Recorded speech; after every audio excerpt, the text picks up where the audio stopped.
ನಮಸ್ಕಾರ, ಚಿಟ್ಟೆ ಹೆಜ್ಜೆಗೆ ಸ್ವಾಗತ. ಬಿಗ್ ಬಾಸ್ ಕನ್ನಡ ಸೀಸನ್ 12ರ ಸ್ಪರ್ಧಿ ಕಾವ್ಯಾರವರ ಬಗ್ಗೆ ಸಂಪೂರ್ಣವಾಗಿ ಈ ವಿಡಿಯೋದಲ್ಲಿ ತಿಳಿಯೋಣ. ಇನ್ನು ನೀವೇನು ನಮ್ಮ ಚಿಟ್ಟೆ ಹೆಜ್ಜೆ ಚಾನೆಲ್ ಸಬ್ಸ್ಕ್ರೈಬ್ ಮಾಡಿಲ್ಲ ಅಂದ್ರೆ ಈಗಲೇ ಸಬ್ಸ್ಕ್ರೈಬ್ ಮಾಡಿ. ಕಾವ್ಯಾರವರ ಪೂರ್ತಿ ಹೆಸರು ಕಾವ್ಯ ಶೈವ. ಇವರು ಏಪ್ರಿಲ್ 6, 1999ರಲ್ಲಿ KR ಪೇಟೆಯಲ್ಲಿ ಜನಿಸಿದ್ದು. ಇವರ ಪ್ರಸ್ತುತ ವಯಸ್ಸು 26 ಹಾಗೂ ಇವರು ಅಟ್ ಪ್ರೆಸೆಂಟ್ ಬೆಂಗಳೂರಿನಲ್ಲಿ ವಾಸವಾಗಿದ್ದಾರೆ. ಇವರು ವೃತ್ತಿಯಲ್ಲಿ ಡ್ಯಾನ್ಸರ್ ಹಾಗೂ ಆಕ್ಟ್ರೆಸ್. ಇನ್ನು ಇವರು ಡಿಪ್ಲೊಮಾ ಶಿಕ್ಷಣವನ್ನ ಪಡೆದಿದ್ದಾರೆ. ಕಾವ್ಯಾರವರು ಮೊದಲು ನಟಿಸಿದ್ದ ಧಾರಾವಾಹಿ ಭೂಮಿ ತಾಯಾಣೆ.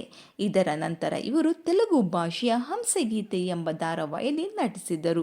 ನಂತರ ಕೆಂಡ ಸಂಪಿಗೆ ಧಾರಾವಾಹಿಯ ನಾಯಕಿಯಾಗಿ ಡ್ಯಾನ್ಸ್ ಕರ್ನಾಟಕ ಡ್ಯಾನ್ಸ್ 2024ರ ಸ್ಪರ್ಧಿಯಾಗಿ ಅದರಲ್ಲಿ ವಿನ್ನರ್ ಆಗಿ ಕೋತಲವಾಡಿ ಎಂಬ ಸಿನಿಮಾದಲ್ಲಿ ನಾಯಕಿ ಆಗಿ ನಟಿಸಿ ಈಗ ಬಿಗ್ ಬಾಸ್ ಮನೆ ಸೇರಿದ್ದಾರೆ. ಇವರು ಕಾವ್ಯಾರವರ ತಂದೆ ಹಾಗೂ ತಾಯಿ. ಕಾವ್ಯಾರವರ ಸಹೋದರ ಕಾರ್ತಿಕ್. ಸದ್ಯ ಈಗ ಇವರು ಇನ್ಸ್ಟಾಗ್ರಾಮ್ ನಲ್ಲಿ 4 ಲಕ್ಷಕ್ಕೂ ಅಧಿಕ ಫಾಲೋವರ್ಸ್ ನ ಹೊಂದಿದ್ದಾರೆ.